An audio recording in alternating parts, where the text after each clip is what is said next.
Companies, including OpenAI, Alphabet, and Meta Platforms, have made voluntary commitments to the White House to implement measures such as watermarking AI-generated content to help make the technology safer. And today, I'm pleased to announce that these 7 companies have agreed to voluntary commitments for responsible innovation. These commitments, which the companies will implement immediately, underscore 3 fundamental principles: safety, security, and trust. First, the companies have an obligation to make sure their technology is safe before releasing it to the public.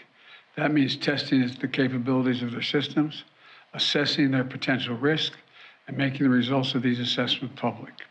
Second, companies must prioritize the security of their systems by safeguarding their models against cyber threats and managing the risk to our national security and sharing the best practices and industry standards that are necessary.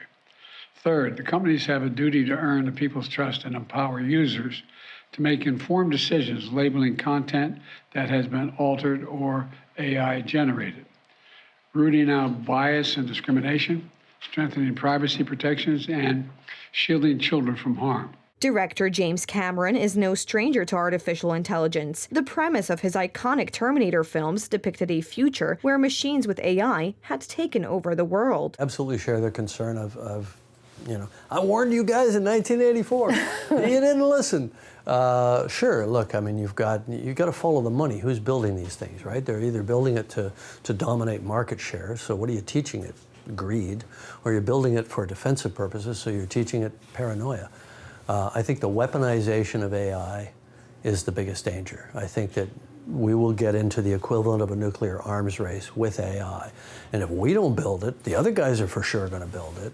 And so then it'll escalate. And you could imagine an AI in a combat theater, the whole thing just being fought by the computers at a speed that humans can no longer intercede. You have no ability to de-escalate. And when you're dealing with the potential of it escalating to nuclear warfare, de-escalation is the name of the game. And having that pause, that timeout, but will they do that? The AIs will not. The companies, which also include Anthropic, Inflection, Amazon.com, and OpenAI partner Microsoft, pledged to thoroughly test systems before releasing them and share information about how to reduce risks and invest in cybersecurity. The United States lags the European Union in tackling artificial intelligence regulation. In June, European Union lawmakers agreed to a set of draft rules where systems like ChatGPT would have to disclose AI-generated content, help distinguish so-called deepfake images from real ones, and ensure safeguards against illegal content.